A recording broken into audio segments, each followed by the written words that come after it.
আলহামদুলিল্লাহ, বাংলাদেশের ঐতিহ্যবাহী জেলা কিশোরগঞ্জ কটিয়াদি থানার অন্তর্গত কটিয়াদি বাজার ব্যবসায়ীদের উদ্যোগে মহাবিশ্বের মহাবিশ্বর আমাদের মালিক, আমাদের মনিব, মহান রব্বুল ইজ্জাত ওয়াল জালালের মুখের পবিত্র বাণী কোরআনে কারীম তাফসীরুল কোরআন মাহফিলের স্বনামধন্য সভাপতি, বিশিষ্ট আলেমে দ্বীন, ইসলামিক চিন্তাবিদ, শিক্ষাবিদ জনাব মাওলানা আবুল কাসেম বিপ্লব, সহ সভাপতি, বিশিষ্ট ব্যবসায়ী, ব্যবস্থাপনা পরিচালক, জননী রিয়েল এস্টেট আলহাজ হাফেজ কারি আব্দুল কাদির আতালাল্লাহু উমরাহু ওয়া বারাকাল্লাহু ফি হায়াতি, বলেন আমিন। এতক্ষণ যারা আলোচনা রাখলেন মাওলানা হোসাইন আহমেদ মাহফুজ, হাফেজ মাওলানা সিদ্দিকুর রহমান, মাওলানা মুফতি শফিকুল ইসলাম, মাওলানা সাইফুল ইসলাম, অন্যান্য উলামা ইকরাম, আমার আগে যারা কথা বলছিলেন, আমাদের অভিভাবক, শ্রদ্ধাভাজন ব্যক্তিত্ব বড় ভাই জনাব ওয়াহিদুজ্জামান দামাত বারকাতুহুমুল আলিয়া,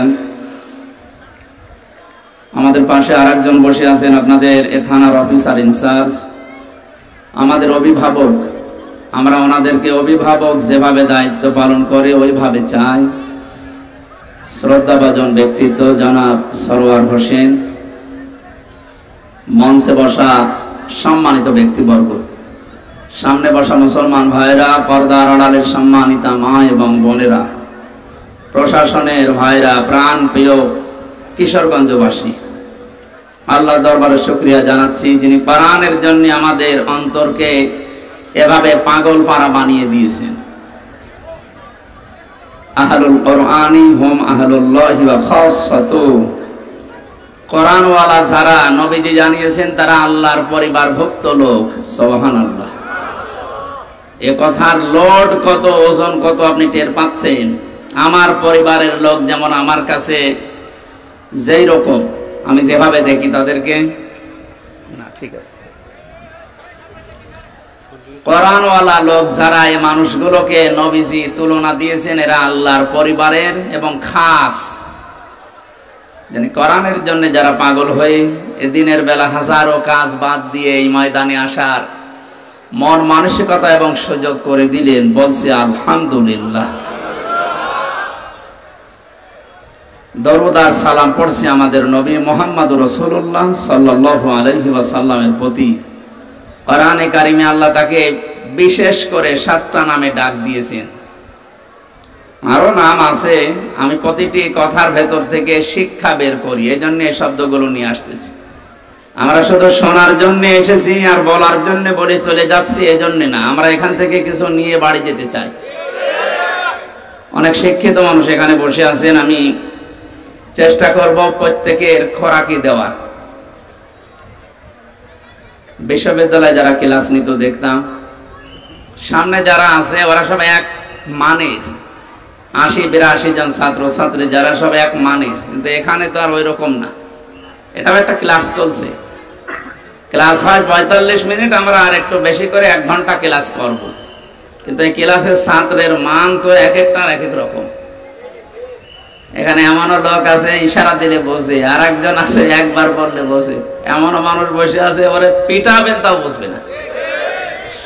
আমরা যেন ওই রকম হয়ে না যায়।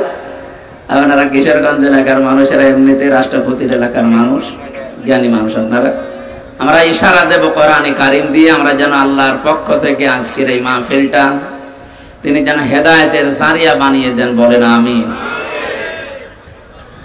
আল্লাহ রাব্বুল আলামিন কোরআনে কারিমে 7টি নাম ধরে নবীজিকে স্পেশাল ভাবে ডাক দিয়েছেন। তার 1 নম্বরে ইয়াসিন। আল্লাহ বলেন, হে নেতা, আমি খেয়াল করার জন্য বলছি, এদিকে তাকান, ক্লাস চলছে। ইয়া হরফে নেতা, ইয়া মানে হে, সিন মানে সাজ্জেদ, বাংলা অর্থ হচ্ছে নেতা। এই শব্দটা শুনলে অনেকে রাজনীতি মনে করে, অনেকে দুনিয়ার সাথে মিলিয়ে দেয়, এটা আখিরাতের সাথে সম্পর্কিত, নয়তো আল্লাহ কোরআনে ইয়াসিন বলে ডাক দিতেন না। আমরা ইয়াসিন সূরার কথা শুনলে অনেকে মনে করি একবার পড়লে 10 খতম কোরআন শরীফ পড়ার সওয়াব হয়। হ্যাঁ, মাস্ট বি, হবে, কিন্তু এর ভেতরে 83টা শিক্ষা আছে, ওগুলো আপনার প্র্যাকটিক্যাল লাইফে থাকা লাগবে। আপনি একটাও মানেন না, শুধু পড়ে যাচ্ছেন। আপনার সওয়াবের পরিবর্তে যেগুলো জানলেন ওর উপরে যদি আমল না থাকে আরো গুনাহ হবে। কথা বোঝাতে পেরেছি? সিন শব্দের 5টা অর্থ পেয়েছি তাফসিরে কাবীরে আল্লামা ফখরুদ্দিন রাজি রাহমাতুল্লাহ আলাইহি। তিনি বলেন সিন মানে সাইয়্যিদুল আলামিন, সিন মানে সাইয়্যিদুল বাশার, সিন মানে সাইয়্যিদুল কাউনাইন, সিন মানে সাইয়্যিদুল মুরসালিন, সিন মানে সাইয়্যিদুল আম্বিয়া। প্রতিটি শব্দের তিনি ব্যাখ্যা দিয়েছেন। প্রথম যে শব্দটা তিনি লিখলেন সিন মানে সাইয়্যিদুল আলামিন, আলমের বহু বচন আলামিন। শুধুমাত্র এই দুনিয়া না, এই জগৎটা না, এরকম বহু জগৎ আল্লাহ বানিয়েছেন। যেখানে আপনি বসবাস করেন না কেন, ইয়াতানাজ্জালুল আমরু বাইনাহুন্না, সূরা তালাকের ভেতরে আল্লাহ জানিয়েছেন প্রতিটি জায়গায় আল্লাহর বিধিবিধান নাযিল হচ্ছে। মঙ্গল গ্রহে যারা আছে তাদের জন্য আল্লাহর ওই রকম বিধান নাযিল করেছেন। চন্দ্র দেশে যারা আছে ওখানকার জন্য আল্লাহর ওই রকম বিধান আছে। পৃথিবীতে যেহেতু আমরা শুধু মানুষ বাস করি, এখানে আমাদের জন্য আল্লাহর আলাদা বিধান আছে। সাইয়্যিদুল আম্বিয়া দিয়ে মুফাসসির বলেন, কেউ যদি মনে করে আমি তো দুনিয়ায় বসবাস করি না, আমি চন্দ্র দেশে আছি, আমি মঙ্গল গ্রহে আছি, ওখানে বসবাস করব। শুনলাম নাকি অনেকে ওখানে জমি কিনা আরম্ভ করিস, কেনেন। আপনি ওখানেও যদি বাড়ি ঘর বানান, বসবাস করেন, সাইয়্যিদুল আলামিন এই শব্দের দ্বারা আপনাকে মুহাম্মাদুর রাসূলুল্লাহকে চন্দ্র দেশেও মানা লাগবে। আপনি যদি মঙ্গল গ্রহে আছি, আপনার একমাত্র আদর্শ হওয়া লাগবে, নেতা হওয়া লাগবে মুহাম্মাদুর রাসূলুল্লাহ। এই শব্দটা বারবার বলছি কেন? কিয়ামতের ময়দানে আল্লাহ পাক যখন মানুষদেরকে বিচারের জন্য ডাকবেন, আমরা অনেকে দেশে উল্টাপাল্টা কথা শুনি যে কিয়ামতে এক একজন পীর সাহেব নাকি লক্ষ লক্ষ মুরিদ নিয়ে হাজির হবে। এটা বানানো কথা, ওটা নিজেদের স্বার্থে বানিয়েছে। কিন্তু কোরআনের কথা, ওয়াকুল্লুহুম আতিহি ইয়াউমাল কিয়ামাতি ফারদা। সূরা মরিয়ম 16 নম্বর পারার 10 নম্বর পৃষ্ঠার 15 নম্বর লাইনের 95 নম্বর আয়াত। এটা ফি জিলালিল কোরআনে আছে। ব্যাখ্যা করে বলতে গেলে অনেক সময় লাগবে, আমি শুধু একটু ইঙ্গিত দেই। আল্লাহ বলেন কিয়ামতে প্রতিটি মানুষকে আমার সামনে আমি বিচার করার জন্য ডাক দেব, স্রেফ একা একা। কয়জন করি? শুধু এদিকে হাঁ করে তাকিয়ে থাকার, এবার নিজের দিকে আয়াতটা মিলান তো। কিয়ামতে প্রতিটি মানুষকে আল্লাহ নিজের সামনে যখন দাঁড় করাবেন, আপনার আশেপাশে কেউ নেই, স্রেফ আপনি একা। ফাইদা নুফিখা ফিস-সূরি ফালা আনসাবা বাইনাহুম ইয়াউমাইযিন ওয়া লা ইয়াতাসাআলুন। সূরা মুমিনুনের ভেতরে আল্লাহ জানিয়েছেন, সিংহায় ফৎকার দেওয়ার সঙ্গে সঙ্গে যত রকমের সম্পর্ক তোমার সাথে দুনিয়ার মানুষের ছিল, যত রকমের সম্পর্ক বলতে এখানে পারিবারিক সম্পর্ক আছে, রক্তের সম্পর্ক আছে, বিবাহের সম্পর্ক আছে, দলীয় সম্পর্ক আছে। এই কথা বুঝতেছেন? পৃথিবীর যত রকমের সম্পর্ক আপনার সাথে মানুষের ছিল সব কাট হয়ে যাবে। এমনকি কিয়ামতে কেউ কাউকে দেখলে পরিচয় দেওয়া দূরের কথা, আগে পালাবে। কোরআনে কারিমে আল্লাহ 7 প্রকার মানুষের নাম দিয়েছেন। ইয়াউমা ইয়াফিরুল মারউ মিন আখিহি ওয়া উম্মিহি ওয়া আবিহি ওয়া সাহিবাতিহি ওয়া বানিহি ইলা আখির আয়াত।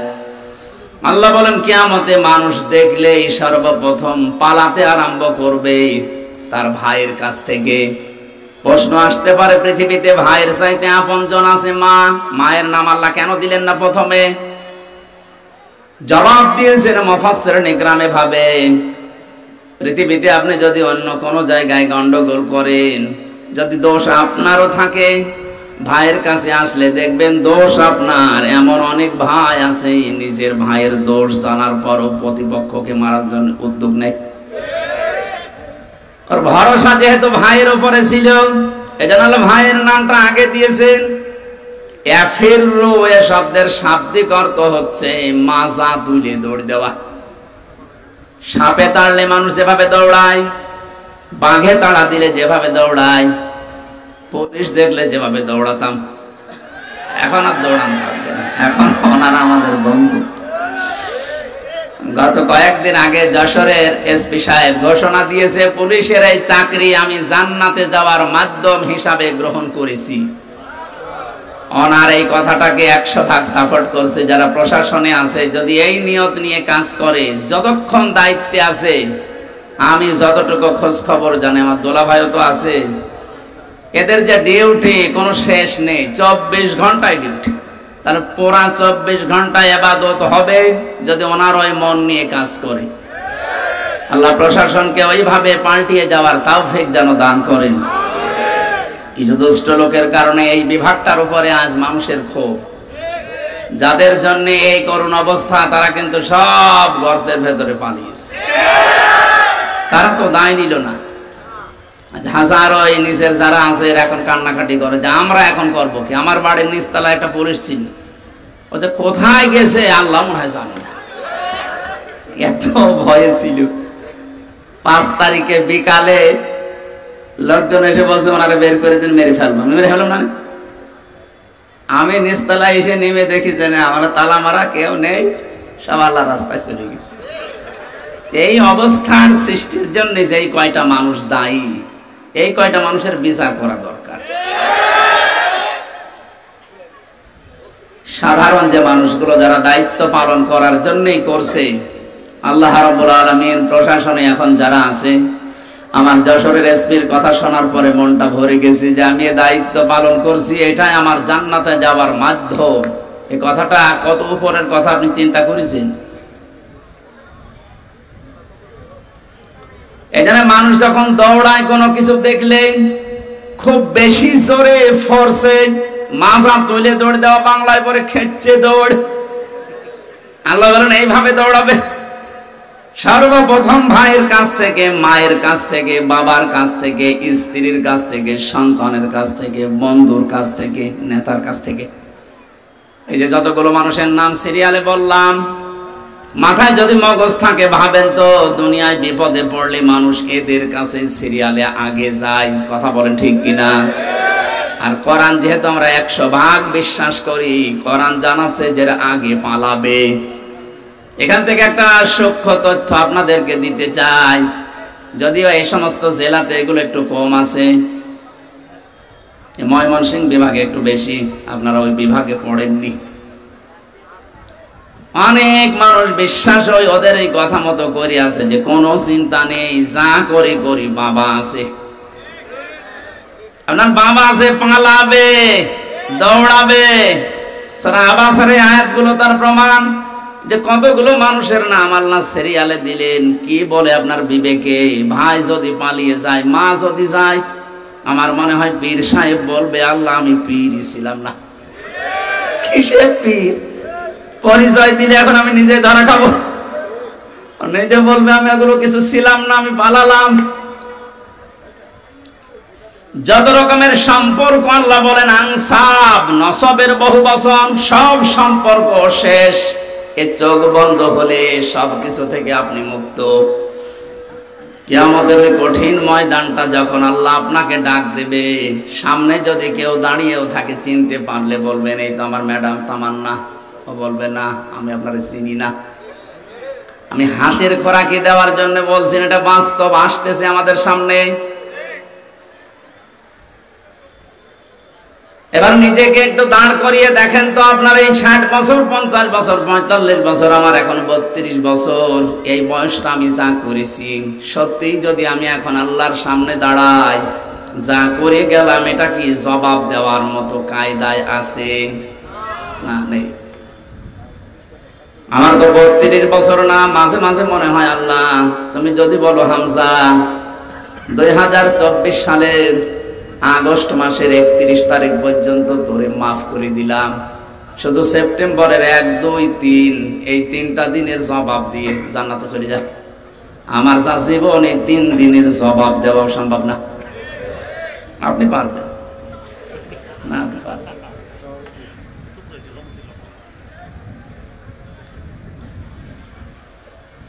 কঠিন বাস্তবতা আমার সামনে। কাবা শরীফ তাওয়াফ করছিলাম যখন, ষষ্ঠ চক্করে দেওয়ার সময় একটা দোয়া মনে আসতেছে, পড়ছিলাম আল্লাহ আল্লাহুম্মা ইন্নী আলাইয়া হুকুকাম ফিমা বাইনি ওয়া বাইনিকা।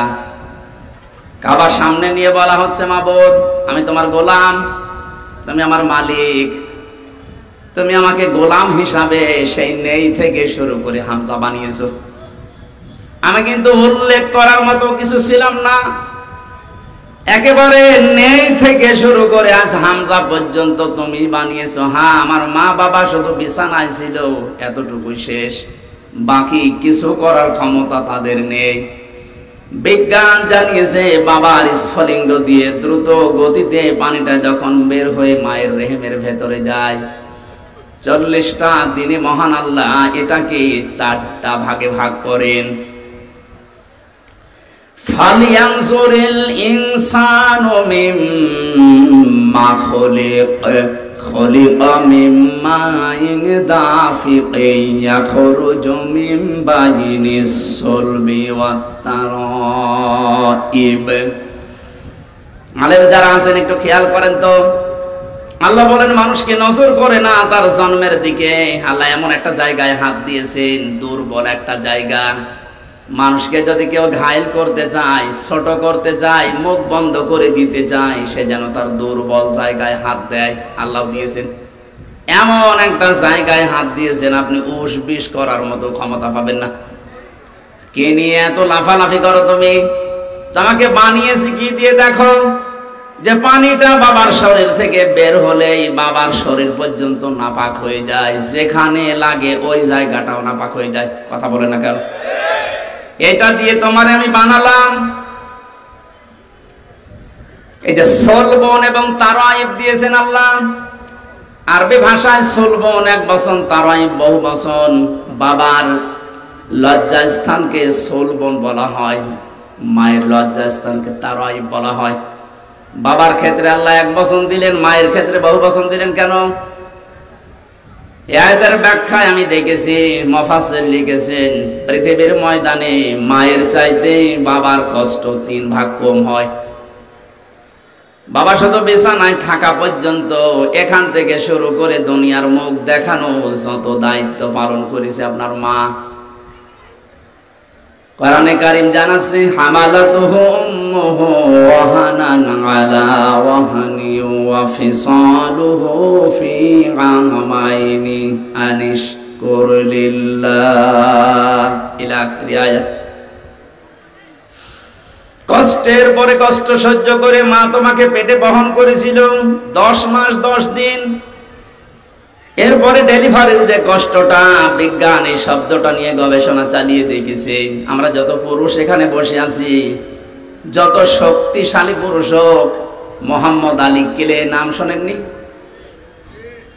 এই লোকটা পর্যন্ত 45 ইউনিট কষ্ট যদি তাকে দেওয়া হয় মারা যাবে।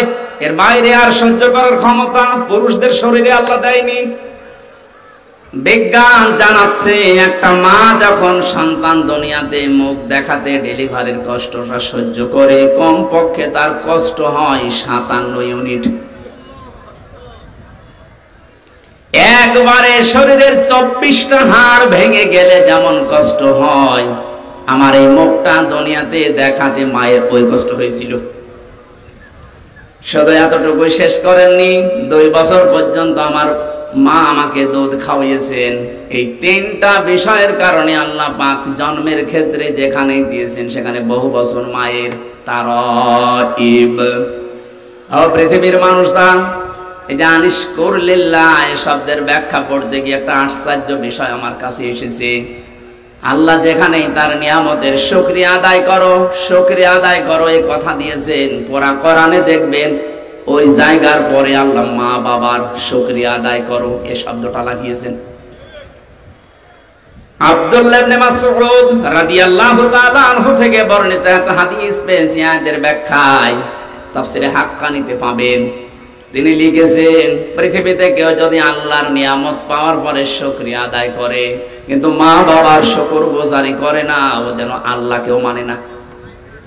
আজ এটা যদি আমাদের দেশে থাকতো তাহলে থানায় অন্তত মা বাবা নিয়ে সন্তানের দায়িত্ব কর্তব্য অবহেলা এরকম কোনো মামলা অভিযোগ ওনাদের কাছে যেত না।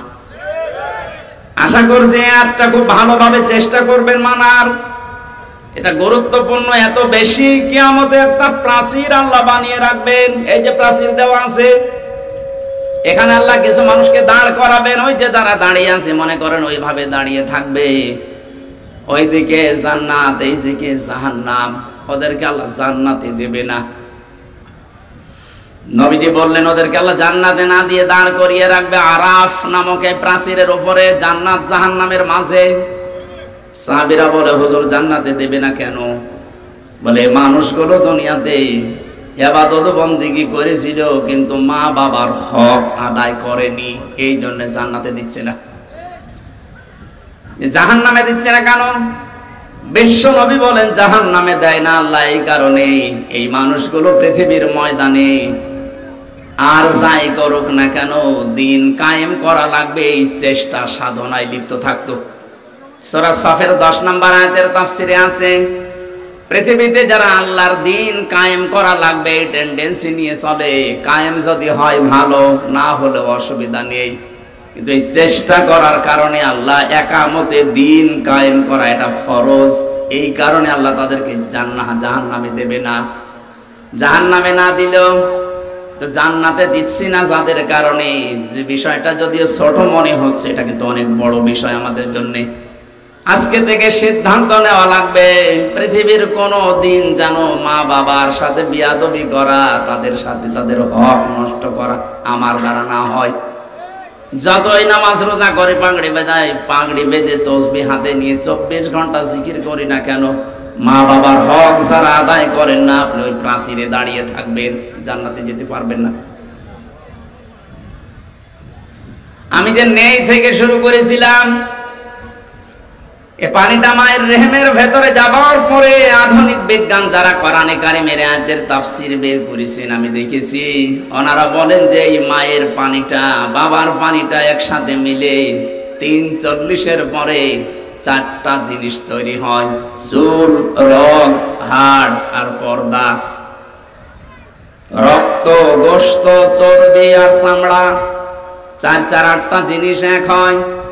6 মাস যখন আস্তে আস্তে বয়স হয়ে যায় মায়ের পেটের ভেতরে, তখন ক্ষুধার উদ্রেক দেখা দেয়, খাবারের প্রয়োজন হয়। আল্লাহ পাক বলেন আমি যে রব নামটা নিয়েছি এই জন্যে তোমাকে আমি 5টা জিনিস দান করি, ওয়াজআলা লাকুমুস সামআ ওয়াল আবসারা ওয়াল আফইদা ইলা আখির আয়াত। শ্রবণ শক্তি, দর্শন শক্তি, বাক শক্তি, আঁকের শক্তি আর ঘ্রাণ শক্তি, এই 5টা আমি আল্লাহ দান করি মায়ের। তোমাকে তৈরি করার জন্য 8 5 13টা জিনিস এক হয়ে যায়, তখন আস্তে করে মায়ের পেট থেকে নিয়ে আসার ব্যবস্থা করি। আল্লাহু আখরাজাকুম মিন বুতুনি উম্মাহাতিকুম, মায়ের পেট থেকে বের করার দায়িত্ব আমি আল্লাহর। এখন অধিকাংশ মেয়েরা এই দায়িত্বটা দিয়েছে ডাক্তারকে। এই স্টেজে যারা বসে আছে তাকান তো, এদের একটার মাকেও সিজার করা লিখেছে। কথা বলছেন এখানে আমি সহজে কয়টা আছে তাকান, একটার মাকেও তো সিজার করা লাগলো না। আর এখন যারা আছে 100টা প্রায় 80টা সিজার ছাড়া হচ্ছে না। কারণ এই লোকটার মায়ের বিশ্বাস ছিল আল্লাহর উপরে যে পরিমাণ, এখন এদের বিশ্বাস, ওই বিশ্বাসটা দাঁড়িয়েছে ডাক্তারের উপরে। সন্তান পেটে আসতে দেরি, স্বামীকে বারবার নিয়ে চলো কোথায়, ক্লিনিকে, কেন দেখা লাগবে পেটে, জন্ডিস না লেডিস। 10 মাস 10 দিনে মনে হয় 4-5 বার করে আল্ট্রাসাউন্ড করে। বিশ্বাসটা আল্লাহর উপরে একেবারে ছেড়ে দিয়ে করে, ওর মাও করে বাবাও করে। এমনও শাশুড়ি আছে বলেন না আমার মেয়ে, আমার জাদুর কষ্ট হবে, সময় হওয়ার আগেই নিয়ে চলো। আল্লাহ বলেন ঠিক আছে যা, সে বীর্য থেকে শুরু করে এ পর্যন্ত নিয়ে আসলাম, এখন আমি বের করার রাস্তা তৈরি করে পারবো না, যা তোরে দিয়ে দিলাম। সম্মানিতা শাশুড়ি যারা আছেন, আমি যেহেতু নিজে বক্তব্য, এটা আবার রেকর্ড হচ্ছে না তো সমস্যায় পড়া না, সত্য যেহেতু বলছি। শাশুড়ি যারা আছেন এত চাপ দিয়েন না। আপনার মেয়ের ওই সন্তানটা তৈরি করা যদি সেই বীর্য থেকে শুরু করে পর্যন্ত আল্লাহ সব পারে, যে 13টা জিনিস কেউ তো দেয়নি, আল্লাহ নিজে দিয়েছেন। আল্লাহ নিজেই ঘোষণা দিচ্ছেন আমি নিজে বের করে আনার দায়িত্ব নিলাম।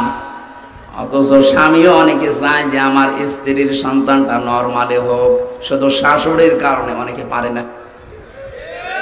আমি বেশি বলে ফেললাম। শাশুড়ি যারা আছে আমার মনে হয় আগামী বছর আমার নাম শুনলে বদদোয়া করবে যে হুজুর মরুক না।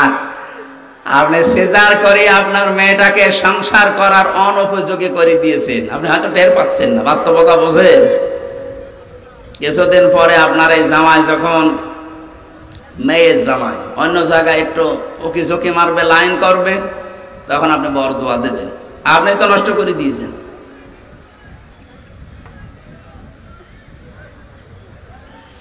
আমার ভাইরা, আল্লাহ রাব্বুল আলামিনকে কাবা শরীফ ৬ষ্ঠ চক্কর দেওয়ার সময় বলা হয়েছিল, আল্লাহ তুমি ওই নেই থেকে শুরু করে এই যে হামজা পর্যন্ত বানালে আমারে, যত কিছু দেওয়ার দুনিয়াতে সব তুমি আমাকে দিয়ে দিয়েছো। হাল আতা আলাল ইনসান হাইনুম মিনাদ দাহরি লাম ইয়াকুন শাইআম মাযকুরা। আমি তো জন্ম হওয়ার আগে উল্লেখ করার মতো কোনো বিষয়ও ছিলাম না। তুমি আমাকে যা যা দেওয়ার সব তোমার রব নামের খাতিরে আমাকে দিলে। 5টা বিষয় আল্লাহ যে আলাদা ভাবে আপনাকে দিয়েছেন, একটু কোনোদিন ভেবেছেন? ওটা কিন্তু দুনিয়ার কেউ দেয় না। শ্রবণ শক্তি, দর্শন শক্তি, বাক শক্তি, আঁখের শক্তি আর ঘ্রাণ শক্তি। মাঝে মাঝে একা থাকলে ভাবি, আল্লাহ যদি তুমি আমাকে একটাও কম দিতে, হামজা হয়ে দুনিয়ায় আসতাম ঠিক। যদি দর্শন শক্তি না দিতে, মানুষ আমাকে কানা বলতো। কথা বলছেন না কেন? কুমিল্লা একবার খাবার খাচ্ছিলাম মাহফিলে, বাম পাশে এক অন্ধ, হঠাৎ বিদ্যুৎ চলে গেল। আমরা যারা চোখওয়ালা মানুষ আছি চিল্লা পাল্লা করছি, কই তাড়াতাড়ি জানাটা চালু, কারণ আলোর ব্যবস্থা করেন। অন্ধ আমার হাত চেপে ধরে বলছে, হুজুর চিল্লাচ্ছেন, চলে গেছে, আপনারা চিল্লান। অথচ আজ 42 বছর আমার জীবনে কোনো কারেন্ট নেই। 42টা বছর হয়ে গেল দুনিয়ায়, আমার কারেন্ট কি এটা আমি জানি না। ওই দিন অন্ধ আর একটা কথা জানিয়েছিল, যে চোখওয়ালা মানুষ যারা, ওরা তো এমনিতেই দেখে, ঘুমিয়ে থাকলে স্বপ্নেও দেখে, কিন্তু আমরা অন্ধ যারা, ঘুমিয়ে থাকলে স্বপ্নেও কিছু দেখি না, শুধু একটা আওয়াজ শুনি। আপনি ওর জায়গায় নিজেকে দাঁড় করিয়ে বলেন তো, আপনি কি পেয়েছেন জীবনে? কিছুই যদি না পেয়ে থাকেন, শুধু চোখ দুইটার কারণেও তো সেজদা দেওয়া যায়। কথা বলে না কেন? জামাত ইসলামের যিনি আমির এখন, ডাক্তার শফিকুর রহমান, ওনার সাথে জেলখানায় আমি ছিলাম, এক রুমে দেখেছি মাঝে মাঝে উনি সেজদা দিত শুধু এইটার দিকে তাকিয়ে। বুড়া মানুষ, মুরব্বী মানুষ, 65 বছরের বয়স, সারাদিন আদালতে থাকার পরে যখন আসতেন রাত 8টা, 8:30, 9টায়, কিছুক্ষণ নামাজ আদায় করার পরে সেজদায় পড়ে যেতেন। এক সেজদায় 45 মিনিট, 1 ঘন্টা, 1.5 ঘন্টা পড়ে আছে। আমি যুবক মানুষ, এশার নামাজ পড়ে ঘুমিয়ে দেয়, 2 ঘন্টা 2.5 ঘন্টা পরে ঘুম ভেঙে দেখি পড়ে আছে সেজদায়। কি স্যার সেজদা দিচ্ছেন? হামজা, যে চোখ দুইটা আল্লাহ দিয়েছে, নিয়ামত যদি সারা রাত ও সেজদায় থাকে, আদায় হবে না।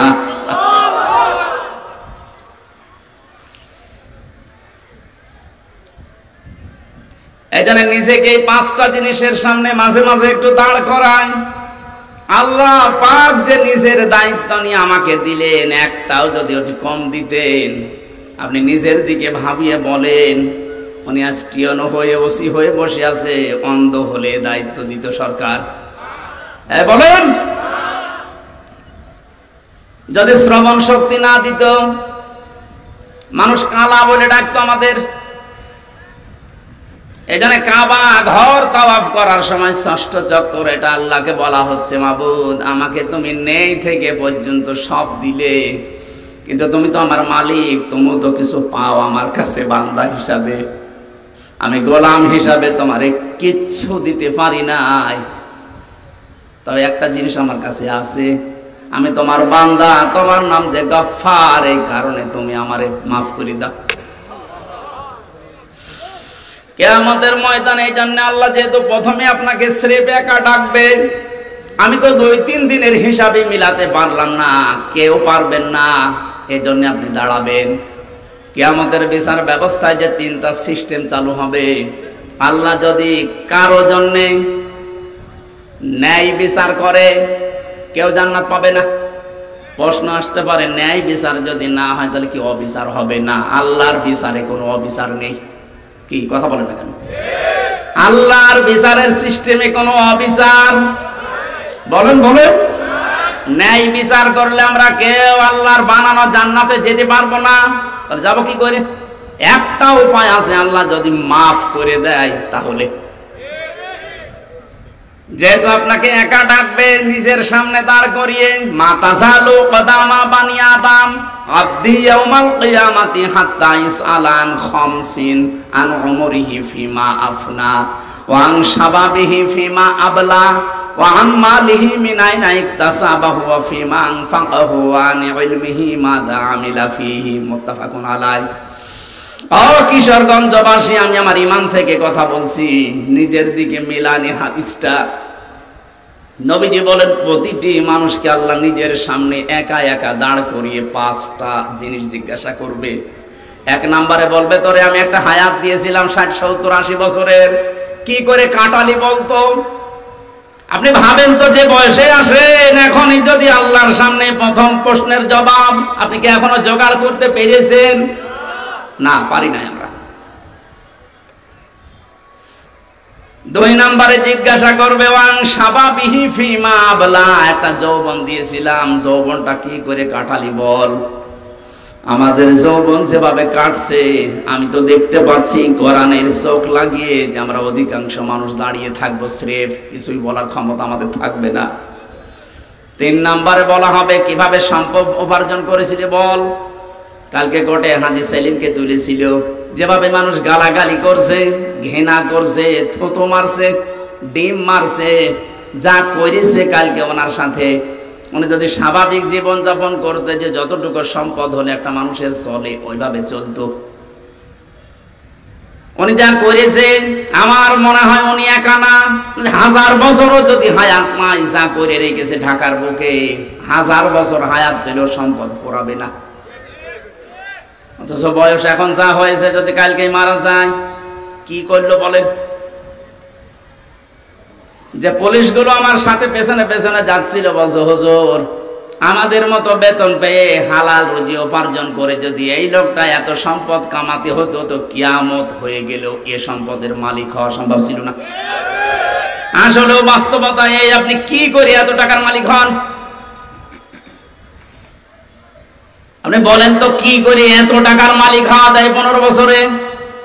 কত টাকা আছে আপনি নিজেই জানেন না। একটা দরবেশের দেখলাম 36,000 কোটি টাকা ঋণ। একটা দরবেশের যদি এই হয়, দরবেশ বাদ দিয়ে যারা আছে তাদের কি আছে? সম্পদ যা উপার্জন করছেন, বৈধটাকে খেয়াল করেন।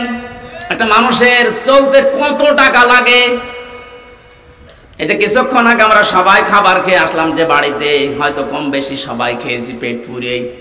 এখন যদি কেউ রাজভোগ সামনে এনে দেয়, আমাদের যে এখন অবস্থা, 1 কেজি বলে যে 20,000 টাকা কি 2,000 টাকা কেজি এই মিষ্টির আপনি খান, আমার তো মনে হয় এখানে এখন আর কারো খাওয়া সম্ভব না। এই তো আমাদের জীবন। 2,000 টাকা কেজি মিষ্টি পড়ে আছে, এখন আর খাওয়া সম্ভব না, কারণ আমার পেটে আর জায়গা নেই। কার জন্য আপনি কি করে যাচ্ছেন? কোন পথটা দিয়ে সম্পদ আসছে একটু হিসাবও করেন না। এই হিসাবটা নেই, এই জন্য আমরা বেপরোয়া হয়ে চলছি। এটা যত বেশি মানুষের ভেতরে টেন্ডেন্সি তৈরি হবে, না সম্পদ আমার কিভাবে আসে কিভাবে যায়, এইটা যদি হিসাব করে চলে, এই দেশে দুর্নীতি মুক্ত হতে 41 সাল লাগবে না, 41 ঘন্টায় যথেষ্ট। এই সেন্স শুধু দরকার। খলিফাতুল মুসলিমিন হযরত আবু বকর আমিরুল মুমিনিন, তিনিও তো আমাদের এদেশে যারা দায়িত্বে আছে এরকম রাষ্ট্রপ্রধান ছিলেন। তার স্ত্রী উম্মে রোমানা একদিন এসে বলে, স্বামী, বড় ছেলে আব্দুল্লাহ ও পায়েস খেতে চায়, আপনি দয়া করে রাষ্ট্রের যিনি খাজানচির দায়িত্বে আছে, অর্থমন্ত্রী বায়তুল মালে, তারে বলেন আগামী মাসের বেতন যেন আমাদের আগেই দিয়ে দেয়। অনেকে অর্থমন্ত্রীর কাছে বললেন আগামী মাসের বেতনটা একটু দিয়ে দেন। মন্ত্রীও বানিয়েছিল ওই রকম, ডাক দিয়ে বলে, খলিফা আপনি আগামী মাস পর্যন্ত বেতন চান, আগামী 1 মাস বেঁচে থাকবেন, ওইটা একটু লিখে দেন। অনেক বলছে ঠিক আছে আমার বেতন লাগবে না। বাড়িতে যে স্ত্রীকে শুনিয়েছে যে এটা বলেছিলাম আমাকেই শুনিয়েছে। স্ত্রী আমাদের বড়দের উল্টো পাল্টা না, স্ত্রী ওই রকম 15 দিন পরে কথাবার্তা আর কিছু বলে না, ঠিক আছে আর চাহিদা নেই। 15 দিন পরে ঠিক উনি খাবারটা তৈরি করেছে, সামনে দেওয়ার পর বলছে কোথায় পেলে?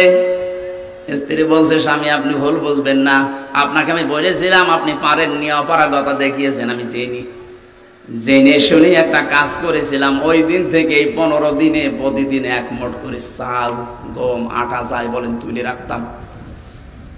এই 15 দিনে প্রায় 2 কেজি বেশি হয়ে গেছে। এইটা বিক্রি করে আজ আমি সন্তানের চাহিদা পূরণ করতে এটা বানিয়েছি, এটা হারাম কোনো কিছু মিশ্রিত নেই। হযরত আবু বকর বললেন, সন্তান তাড়াতাড়ি খেয়ে নাও। খাবার শেষ করে চলে গেলেন অর্থমন্ত্রীর কাছে। বায়তুল মালে গিয়ে বলে, খাজানচি আগামী মাস থেকে আমার যে বেতন আছে 12,000 টাকা, 2,000 করে কম দিও। কেন? কারণ আমি যা হিসাব করে দেখলাম যে আমার 10,000 টাকা হলেও সংসার চলে, 2,000 টাকা রাষ্ট্রের কাছে কাছে লাগাও। আজ দায়িত্বে আছে 1628 জন মানুষ, এখানে 2 জন আছে। এই 1628 জন মানুষকে আমরা যদি এইভাবে তৈরি করতে পারি, আল্লাহর কসম এই দুনিয়ার এই বাংলাদেশটাই খলিফাতুল মুসলিমিন আবু বকরের যুগের মতো হয়ে যাবে।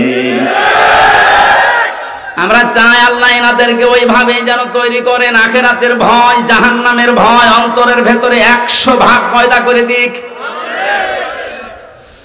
5 নম্বরে আল্লাহ জিজ্ঞাসা করবে, ওই ওয়ানি ইলমিহি মাযা আমিলা ফি, যতটুকু জানতি তার কতটুকু মানতি এটা বল। এইটা বড় কঠিন প্রশ্ন।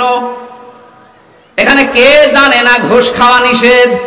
কে জানে না সুদ খাওয়া নিষেধ? মানুষের উপরে জুলুম করা নিষেধ? কে জানে না? এই যে জানার পরেও আপনি মানেন নাই, জানার পরে যারা মানে না ওরা আল্লাহর কাছে জালেম। কি আপনি না জেনে ভুল করেছেন, ওটা আল্লাহ মাফ করে দিতে পারে, কিন্তু জানার পরেও কেউ যদি না মানে ও কিন্তু আল্লাহর দরবারে জালেম। জালেমের যতগুলো আয়াত আল্লাহ কোরআনে দিয়েছে আমার কাছে ভয়ঙ্কর মনে হয় সূরা শূরার 42 নম্বর আয়াতটা, ইন্নামাস সাবিলু আলাল্লাযীনা ইয়াযলিমুনান নাস ইলা আখির আয়াত। সূরা শূরা 42 নম্বর আয়াত, 25 নম্বর পারার 6 নম্বর পৃষ্ঠার 13 নম্বর লাইনে আছে। এটা ইবনে কাসিরে আছে তাফসিরে। আল্লাহ পাক বলেন, আমি নিজে কেস করব, মামলা দেব তাদের বিরুদ্ধে যারা মানুষ হয়ে মানুষের উপরে জুলুম করে।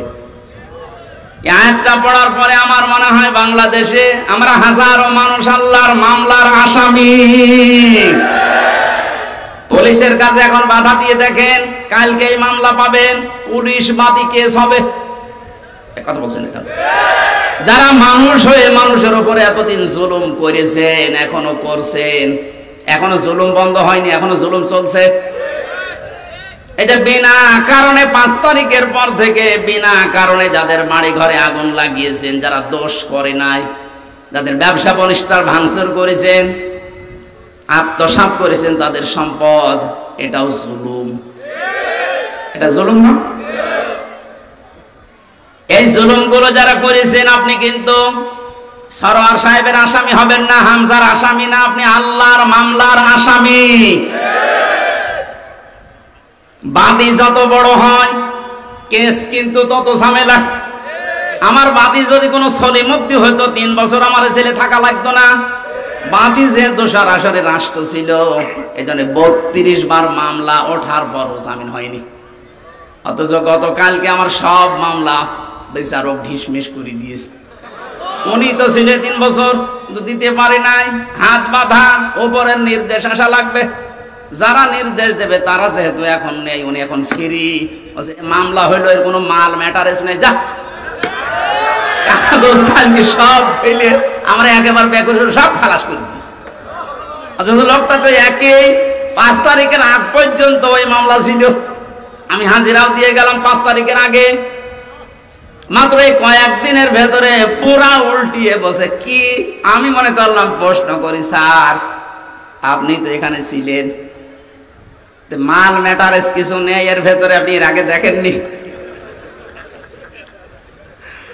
এখন হয়তো জিজ্ঞাসা করলে বলবো হুজুর কিছু করার নেই, হাত বাঁধা ছিল, এখন হাত খোলা আছে। নেই বিচার উনি চেষ্টা করেছে। আমি ওনার জন্য কালকে ওনার অফিসে দোয়া করেছি। জজ মজিবুর রহমান, যতটুকু শুনেছি আদালত পাড়ায়, যে উনি ন্যায় বিচার করার জন্য সাদাকে সাদো কালোকে কালো উনি 100 ভাগ চেষ্টা করতেন। এই কঠিন সময়ও আল্লাহ যেন ওনাকে মঞ্জিলে মকসুদে পৌঁছিয়ে দেন। জয় বলেন আমিন। যতটুকু আমরা জানছি ততটুকু মানছি না। এই যে এলেমের প্রশ্ন করা হবে, এলেম মানে মাওলানা হওয়া লাগবে আমার মতো না, হাফেজ হওয়া লাগবে না। যে যতটুকু জানেন ওই জ্ঞান অনুযায়ী, বিবেক অনুযায়ী যদি কেউ কাজ না করেন, সে জাহান্নামে সাঈর নামক একটা দরজা আছে, সেখানে আল্লাহ তাকে প্রবেশ করাবে।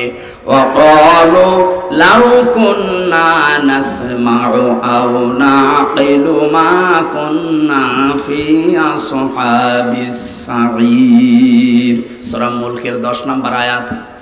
আল্লাহ বলেন জাহান্নামে সাঈর নামক যে দরজা আছে, এই আলালিহান আগুনের সামনে যখন মানুষকে নেওয়া হবে, ফেরেশতা মালিক যিনি দারোয়ানের দায়িত্বে আছে, উনি বলবে কেন আসলেন? যত মানুষ এই সাঈর নামক জাহান্নামে যাবে, তারা এক বাক্যে বলতে বাধ্য হবে যে আমরা শোনার পরে না শোনার ভান করেছিলাম, আর আমাদের বিবেক আমরা কাজে লাগাইনি। তাকান তো আজ এদের দিকে তাকিয়ে, আজ হাজারো মানুষ আমরা যে জানার পরও না জানার ভান করে থাকি, মানতে চাই না। বিবেক যাদের আছে, বিবেক যারা কাজে লাগান না, এরা আল্লাহর দৃষ্টিতে পশু, এমনকি পশুর চাইতে নিকৃষ্ট। জোরে বলেন নাউজুবিল্লাহ। আমি যেটা শিক্ষা দেওয়ার জন্য এতক্ষণ ঘোর ব্যাস করছি, সেটা একবারে বলছি, কান খাড়া করেন।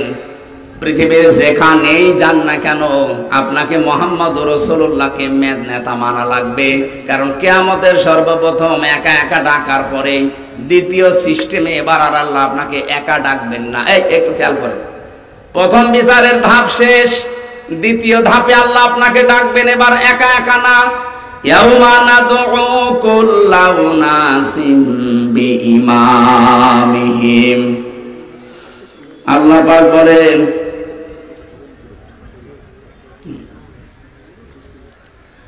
আল্লাহ পাক বলেন সূরা এটা বনি ইসরাইলের 72 নম্বর আয়াতের প্রথম অংশে আছে, কিয়ামতে এবার সিস্টেমে আমি ডাকবো মানুষকে তার নেতার সাথে, ইমামের সাথে।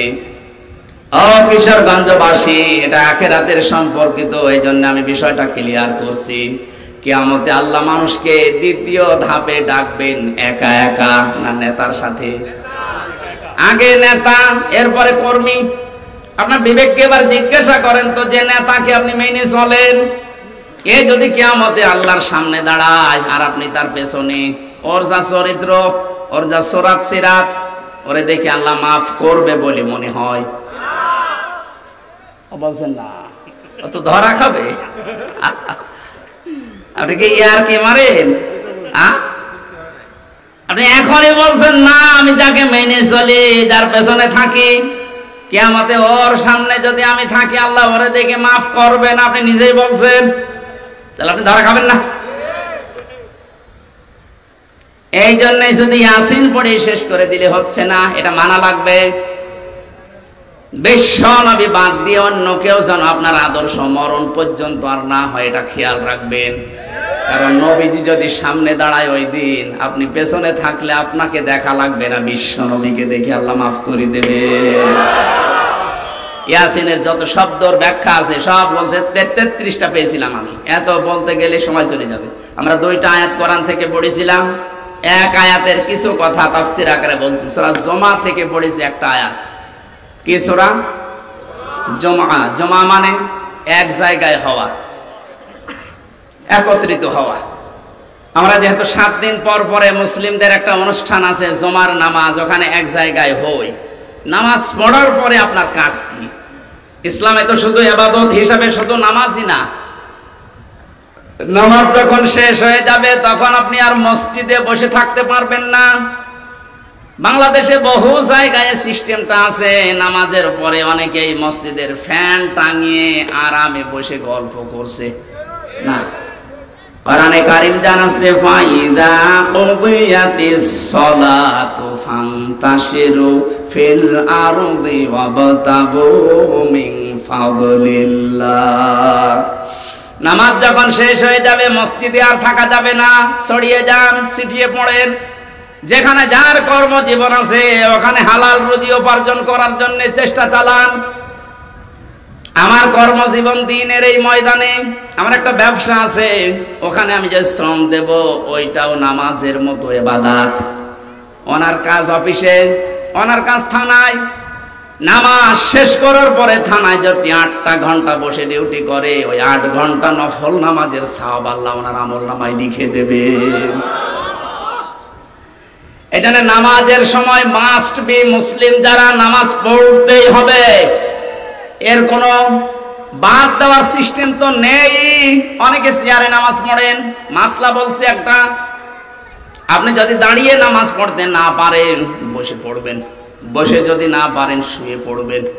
কোন কারণে বাবুগিরি দেখানোর জন্য চেয়ারে নামাজ পড়া লাগবে আপনার?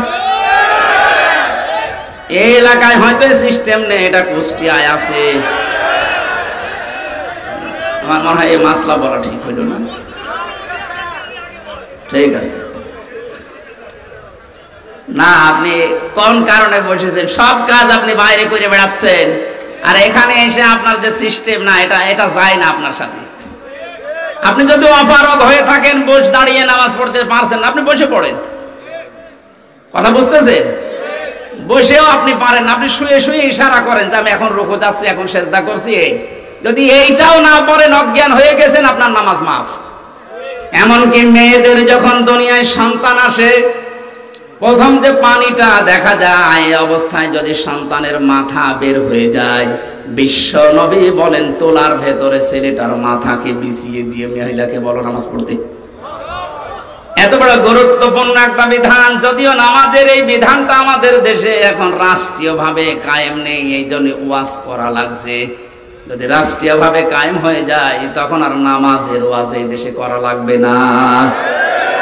আল্লাহ যেহেতু একটা সুযোগ আমাদের সামনে দিচ্ছে, নামাজ রাষ্ট্রীয়ভাবে কায়েম থাকলে কি শান্তি পাওয়া যায় ওটা এখনো দেখেননি। আমি বিশ্বের বহু দেশে ঘুরেছি, কিছু কিছু জিনিস আঁচ করতে পেরেছি।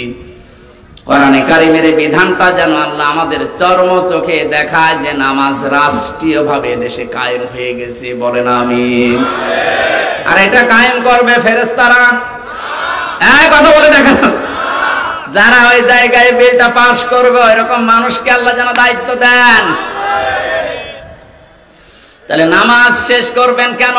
কারণ পৃথিবীতে রহমত ছাড়া বেঁচে থাকার সম্ভব না। আপনি এক পা ফেলেছেন আর এক পা উঠাবেন, এই পা তুলতে গেলেও রহমত লাগবে কার? আপনি যদি নিজের মাস্তানিতে চলতে চান পারবেন না। কোরআনে কারীম জানাচ্ছে প্রতিটি মানুষের এই পায়ের পেছনে প্রতিটি কদমে কদমে একটা ফেরেশতা সাহায্য করে। আল্লাহ যদি অর্ডার দিয়ে দেয় এর কদমে আর সাহায্য করবেন, আপনি প্যারালাইজড হয়ে পড়ে থাকবেন। এই জন্য যেহেতু রহমত দরকার, আর পৃথিবীর যত রহমত আছে সব দরবারে, গাছতলায়, মাজারে, কোথায়? কোরআনে কারিমে আল্লাহ রাব্বুল আলামিন বলেন ফাইদা কুদিয়াতিস সালাতু ফান্তাশিরু ফিল আরদ।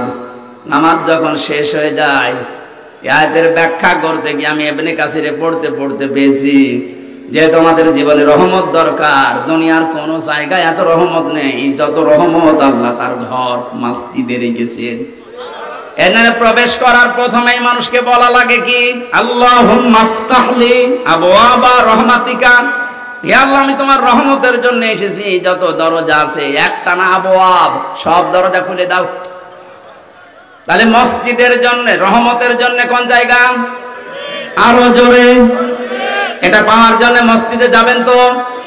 যত কাজ থাক সব আজান হওয়ার পরে স্টপ, আগে ফরজ নামাজটা শেষ করেন, খুব জরুরি হলে আপনি ফিরে আসেন, এরপরে আপনি আবার কাজে লাগেন। নফল সুন্নাত যদি পড়তে না পারেন সময় যখন পার পড়ে নিয়েন, কিন্তু ফরজ মাফ নেই, মাস্ট বি। ফরজ নামাজ মরণের আগ পর্যন্ত ছাড়া যাবে না। কেউ যদি ফরজ নামাজ ছেড়ে দেয় আল্লাহ বলেন আমি ওর দায়িত্ব ছেড়ে দেই। টের পেয়েছেন কত বড় কথা এটা? আপনি আল্লাহর দায়িত্বেই থাকবেন না। এই জেলায় যিনি এসপি আছেন, পুরা জেলার মানুষকে কন্ট্রোল করার জন্য, নিরাপত্তা দেওয়ার জন্য সরকার তাকে দায়িত্ব দিয়ে এখানে পাঠিয়েছেন। এই কটিয়াদির মানুষগুলো সহজ সরল ভাবে চলতে পারে, নিরাপত্তা নিয়ে চলতে পারে, সব কাজ নির্বিঘ্নে যেন করতে পারে, এই জন্য দায়িত্ব দিয়েছে সরকারি নারে। এই কথা বলছেন এখানে। ওনার দায়িত্বের বাইরে চলে গেলে আপনি কিন্তু বিপদের সম্মুখীন হবেন। পুলিশ এখন নেই, এই জন্য আমরা এখনো আতঙ্কগ্রস্ত। এটা কাটেনি। কুষ্টিয়া থেকে পর্যন্ত কাল আমি 4:30টার সময় এসে পৌঁছিয়েছি। পুলিশ যেহেতু এখন সেরকম অ্যাক্টিভ না, এই জন্য হাজারো ভয় মনের ভেতরে, না জানে আবার কে গাড়ি থামায়। ওনারা যে দায়িত্বে আছে ওই দায়িত্বের ভেতরে আপনাকে থাকা লাগবে, শান্তি স্বস্তি নিরাপত্তা নিয়ে থাকতে পারবেন। আল্লাহ পাক বলেন আমার রহমতের বাইরে চলে গেলে তুই 1 সেকেন্ডও টিকে থাকতে পারবি না। এই জন্য রহমতের জন্য মাজারে যাবেন না মসজিদে? আরো জোরে। মসজিদে বসে থেকে কাজ শেষ তা না, নামাজ ফরজ শেষ, সুন্নত নফল মসজিদে পড়ার দরকার নেই। এই মাসলাটা মনে রাখবেন, সুন্নত নফলের জন্য বাড়ি বা যেখানে বসবাস করেন ওই জায়গা, কিন্তু ফরজ নামাজের জন্য পুরুষের জায়গা মসজিদ। নামাজ শেষ হওয়ার পরও বসে বসে আপনি গল্প করছেন, ফ্যান চালিয়ে দিয়েছেন, কে বিল দেবে কি আপনার বাবা নাকি? এই জন্য এটা জায়েজ নেই। যারা এগুলো করছেন এটা বন্ধ করেন। না, দিনের কোন শিক্ষা নেওয়ার জন্য, তালিম নেওয়ার জন্য বসে আছেন সেটা আলাদা। তাছাড়া মেয়ে বিয়ে দেবেন, ধান লাগাবেন জমিতে, এই নিয়ে আপনি গল্প শুরু করেছেন নামাজের পরে মসজিদে ফ্যান ছেড়ে দিয়ে। আমার দাদা একটা গল্প বলছিল শিক্ষার জন্য। কিছু মানুষ নামাজ পড়ে না, কোন ওয়াক্তেই যায় না, কিন্তু এলাকাতে বিদ্যুৎ নেই, সোলারে চলে, মসজিদে জেনারেটর দিয়ে ফ্যান চালায়। লোকজন যে বলছে মুয়াজ্জিন সাহেব আমরা নামাজ পড়বো না, এশার নামাজ পড়ে মানুষ যখন সব চলে যাবে চাবি দিয়ে দেবেন, ফজরের আযান দিতে আসবেন চাবি নিয়ে নেবেন, অসুবিধা নেই, আমরা ফ্যান ছাড়া আমাদের খুব কষ্ট হচ্ছে।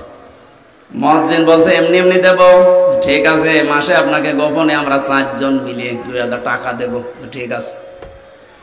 এশার নামাজ পড়ে সব বাড়ি চলে যায়, ওরা আসে রাত 9:30 10টায়। মসজিদে প্রবেশ করে মানুষ 4 জন, ফ্যান দিয়েছে 10টা। ফ্যানের নিচে যাদের ঘুমানোর অভ্যাস নেই, ওরা যদি একবার ফ্যান পায় ঘুমাবে না মরে যাবে, মরে গেছে। এমন ঘুম, একবার ফজরের সময় মুয়াজ্জিন এসেছে, আযান দেবে, যে লাইট দিয়েছে দেখেন নাউজুবিল্লাহ, কারো কাপড় ঠিক নেই, ওদের মাঝখানে দাঁড়িয়ে চিল্লানি দিয়েছে। মসজিদে থাকা জায়েজ নেই। ওরা হাত বাঁধ করে ওটা বলছে মুয়াজ্জিন সাহেব কি ফতোয়া দিলেন, মসজিদে থাকা জায়েজ নেই মানে? হ্যাঁ, মসজিদে থাকা জায়েজ নেই, ফতোয়া দেন, দলিল কি বলেন? দলিল কি? আমি নিজে দেখলাম। কিসের দলিল? কোন দলিল লাগবে না, বিনা দলিলে হারাম। নামাজ শেষ হওয়ার পর আপনি কোন কারণে আল্লাহর ঘরে বসে বসে সময় কাটাবেন, কি দায়িত্ব আপনার? এই জন্য আল্লাহ আয়াত নাযিল করে জানালেন, নামাজ শেষ, ছড়িয়ে যা, ছিটিয়ে পড়। আবতাগু মিন ফাদলিল্লাহ, আল্লাহর অনুগ্রহ, ফজল কোথায় পাওয়া যায় সেখানে দৌড়িয়ে যা। এই যে ফজল মানে রিজিক, ফজল মানে এখানে মসজিদ থেকে বের হওয়ার সময় মানুষ দেখবেন বলে আল্লাহুম্মা ইন্নী আসআলুকা মিন ফাদলিকা, হে আল্লাহ আমি তোমার কাছে চাই ফজল, অনুগ্রহ, রিজিক।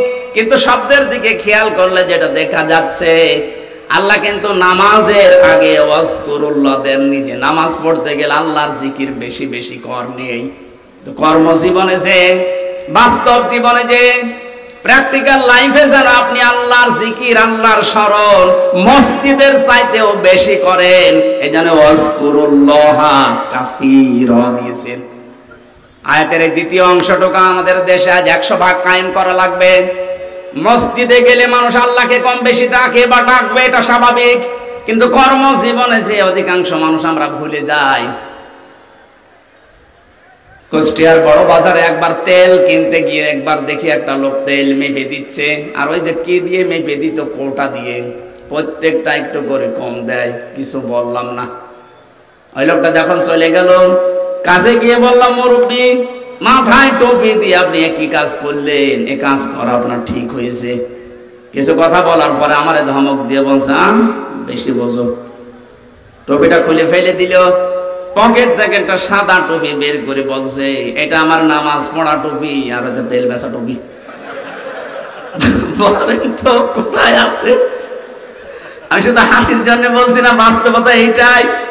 ওই যে নামাজে স্মরণ করেছিল যে টুপিটা মাথায় দিয়ে, ওই টুপিটা মাথায় দিয়ে যদি ওর কর্মজীবনে আল্লাহকে স্মরণ করতো, প্রতিবার একটু একটু করে কম দিতে পারতো। কোরআনে কারিমের জন্য জানিয়েছে, ওয়াইলুল লিল মুতাফফিফিন আল্লাযীনা ইযা তালু আলান নাসি ইস্তাগফুর। ধ্বংস হয়ে যাক ওই মানুষগুলো, যেই মানুষগুলো ওজনে কম বেশি করে, নেওয়ার সময় বেশি নেয়, দেওয়ার সময় কম দেয়। এটা শুধু দোকানদারদের জন্য না। আমরা মনে করছি যারা ওজন করে ওজনে কম বেশি দেয়, তা না। এই যে চেয়ারে বসে আছি, এটা একটা ওজনের চেয়ার। এখানে যে যেখানে আছেন ওই জায়গায় আপনার ওজন আছে। শিক্ষকতা যারা করে, শিক্ষকরা তো নেওয়ার সময় বিভিন্ন জায়গা থেকে জ্ঞান ঠিক মতোই নেয়, দেওয়ার সময় আর দিতে চায় না, বলে প্রাইভেট পড়া লাগবে, কোচিং করা লাগবে। এই যে নেওয়ার সময় ঠিক মতো নিলেন, দেওয়ার সময় আর ক্লাসে দিতে চান না, তখন আলাদা ক্লাস। আপনি আল্লাহর বরদোয়ার শামিল। আমাদের দেশে কিছু সংখ্যক, আমরা যেহেতু 96 ভাগ মুসলিম, 4 ভাগ আছে অন্য ধর্মের মানুষ। নবীদের হাদিস অনুযায়ী তারা আমাদের কাছে আমানাত। এই কথা বলেন এখন। তাদের সম্পর্কও কিন্তু ওজন হবে কিয়ামতে। আপনি নাস, মানুষের সাথে হাসি মুখে কথা বললে সওয়াব হয় সাদকা দেওয়ার। হিন্দু কি মানুষ না? খ্রিস্টান মানুষ না? এজন্য ওনাদের সাথে মানুষের মতো আচরণ করা লাগবে। এটা একটা ইবাদত, এটা কর্মজীবনে যে এটার একটা কর্ম। আমাদের এই এলাকায় আছে কিনা জানি না, আমাদের এলাকায় তো হিন্দু নেই। এই এলাকায় যদি অমুসলিম কেউ থাকে, আপনারা মুসলিম বেশি, তাতে কি তাদের সাথে আচরণ করা লাগবে, কারণ এটা একটা ওজনের স্তর। কিয়ামতে এইটাও পাল্লায় মাপ দেওয়া হবে।